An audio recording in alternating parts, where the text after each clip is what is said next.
नमस्कार दोस्तों, आज के हमारे इस वीडियो में हम आपके लिए भोलेनाथ की एक पावन कहानी लेकर आए हैं। एक समय की बात है, एक ब्राह्मण अपने परिवार के साथ रहता था। वो भोलेनाथ का परम भक्त था। सारा दिन भोलेनाथ की पूजा आराधना करता रहता था, परंतु ब्राह्मणी इस बात से संतुष्ट नहीं थी, जिस बात से अक्सर उनके घर में झगड़ा होता रहता था। ब्राह्मणी ब्राह्मण को कमाने को कहती, पर वह सुनता ही नहीं था, बस ओम नमः शिवाय कहता रहता था। एक दिन ब्राह्मणी की रोज की किचकिच से तंग आकर ब्राह्मण ने बाहर जाने का फैसला किया। अगले दिन सुबह सुबह ब्राह्मण ने एक पोटली में अपने कपड़े और भोजन के लिए 2 उबले आलू और नमक रख लिए और वह काम की तलाश में निकल पड़ा। चलते चलते दोपहर हो गई। ब्राह्मण थक गया था। एक जगह उसने तालाब देखा तो उसमें स्नान कर पीपल के पेड़ के नीचे जाकर सो गया। संयोगवश वहाँ से उस वक्त भोलेनाथ और माता पार्वती गुजर रहे थे। ब्राह्मण को देख माता पार्वती बोली, प्रभु इस ब्राह्मण का दुख दूर क्यों नहीं करते?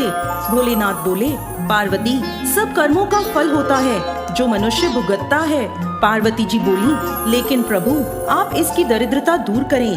भोलेनाथ ने ब्राह्मण की पोटली में रखे 2 आलुओं को 2 लड्डुओं में बदल दिया और पार्वती जी से बोले, चलो देवी ब्राह्मण का काम हो गया।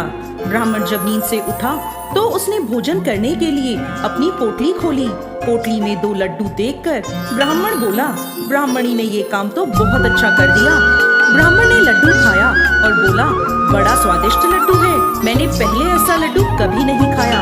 जैसे ही उसने पोटली से दूसरा लड्डू उठाया तो देखा पोटली में तो 2 लड्डू और रखे हैं। उसने एक लड्डू उठाकर खा लिया।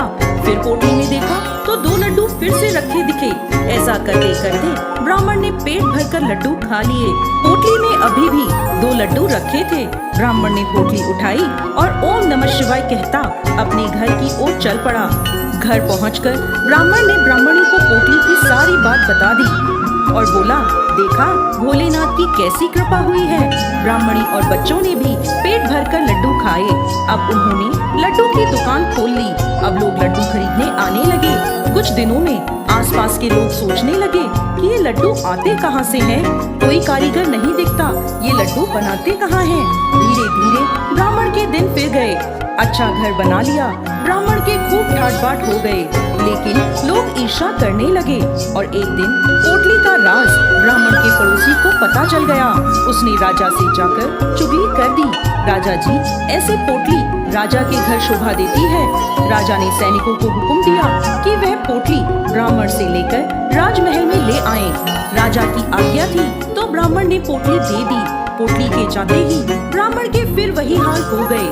ब्राह्मणी बोली, आप फिर से उसी स्थान पर जाएं और भोलेनाथ की आराधना करें। ब्राह्मण ने ऐसा ही किया। ब्राह्मण अगले दिन फिर अपने वस्त्र और भोजन की पोटली लेकर निकल पड़ा। उस स्थान पर पहुंचकर स्नान किया और पोटली पास रखकर भोलेनाथ को याद करता सो गया। फिर संयोगवश माता पार्वती और भोलेनाथ वहाँ से गुजरे। तब माता पार्वती बोली, प्रभु ये तो वही ब्राह्मण है ना जिसकी 2 वर्ष पूर्व आपने मदद की थी, लेकिन इसकी दशा में तो कोई सुधार नहीं आया। प्रभु इसका उद्धार करो। इस बार भोलेनाथ ने ब्राह्मण की पोटली में 2 ईंटें रख दी और बोले, पार्वती अब ब्राह्मण को उसकी लड्डुओं की पोटली वापस मिल जाएगी। ब्राह्मण जब सोकर उठा तो उसने भोजन करने के लिए पोटली खोली। पोटली में से एक ईंट उछली और उसके माथे पर लगी। वो बोला, प्रभु ये क्या? वो ईंटें लेकर अपने घर पहुंचा। ब्राह्मण को देखते ही ब्राह्मणी बोली, ये सिर पर चोट कैसे लगी? ब्राह्मण ने सारी बात ब्राह्मणी को बता दी। ब्राह्मणी निराश हो गई। उन दोनों ने बचते हुए पोटली का मुंह खोला तो उसमें से एक के बाद एक ईंटें उछलती जाएं। ब्राह्मणी को सारी बात समझ में आ गई। वो ब्राह्मण से बोली, राजा के संदेश भिजवाएं कि या तो हमारी लड्डू की पोटली वापस करे या हमसे युद्ध करे। राजा के पास ब्राह्मण का संदेश पहुंचा। राजा को संदेश अटपटा लगा। उसने ब्राह्मण को डराने के लिए 10-20 सैनिक भेज दिए। सैनिकों को देखकर ब्राह्मण ने पोटली खोल दी। पोटली से ईंटें उछल उछल कर सैनिकों को मारने लगी। जब राजा को ये पता चला तो राजा लड्डू की पोटली लेकर ब्राह्मण के पास पहुंचा और पूछने लगा, ये क्या माजरा है? तब ब्राह्मण बोला, ये तो भोलेनाथ का आशीर्वाद है। तब राजा ने ब्राह्मण को लड्डू वाली पोटली और खूब सोना चांदी दी। इस प्रकार ब्राह्मण सुख पूर्वक रहने लगा। बोलो देवों के देव महादेव की जय।